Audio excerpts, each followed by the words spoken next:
That trail of social media posts hinting at an attack are reminiscent of those that came before other mass shootings, including the one in Buffalo, New York, just over a week ago. Let's bring in senior investigative reporter Aaron Katersky, along with ABC News contributor Elizabeth Neumann, a former Homeland Security official under the Trump administration, for more on this. Aaron, what are law enforcement officers looking into when they're examining these social media posts? They're looking for any hints that could have said, okay, this is why. What was the triggering event in this young man's life that may have led him to do this? They're also looking to see whether he mentioned this to anybody else in a meaningful way, such that someone else may well be involved. At this point, they don't think so. They believe that this particular shooter acted alone, but they have been tracking down acquaintances, friends, and relatives to try and broaden out their understanding of the young man. They are also looking at that trail of social media posts that indicates someone who may have been prone to violence, to harming himself and potentially others, his record of truancy at school, and whether, if in fact that social media post turns out to be true, he predicted this in advance.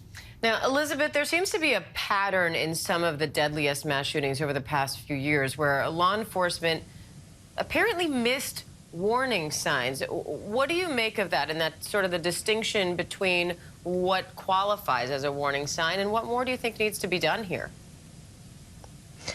Well, I think Pierre was talking about the challenge we have with First Amendment protections and speech and what law enforcement can do. And it is true. We have a number of examples. El Paso comes to mind, Buffalo most recently, possibly also this. We don't know enough yet. If he had been reported on.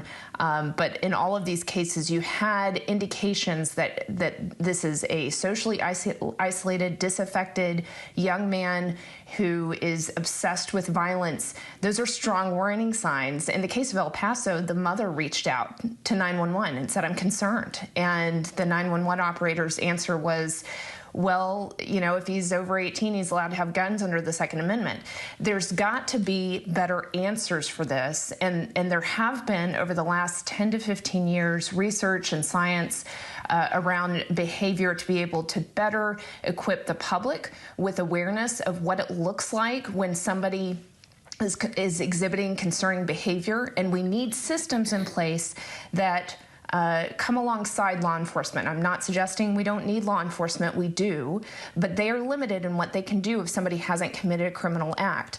But meanwhile, there are a whole host of things that we know we can do to help these individuals who are struggling. Again, this is not necessarily a mental illness, but there are other factors that have happened in their life that if we come alongside them before they commit that criminal act, we can prevent a lot of this. But we have to equip the community with awareness, and we have to build systems to be able to engage and intervene before somebody crosses that criminal threshold.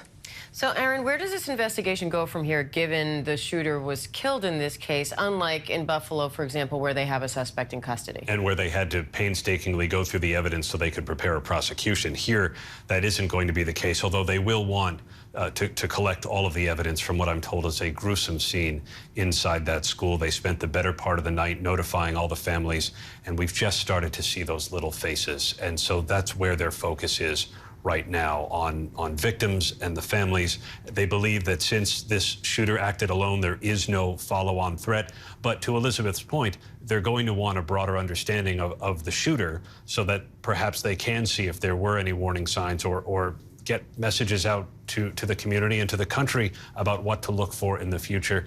But all of these investigations in all these shootings fail to prevent the next one. They do. Aaron Katersky, Elizabeth Neumann, thank you both. Hi, everyone. George Stephanopoulos here. Thanks for checking out the ABC News YouTube channel. If you'd like to get more videos, show highlights, and watch live event coverage, click on the right over here to subscribe to our channel. And don't forget to download the ABC News app for breaking news alerts. Thanks for watching.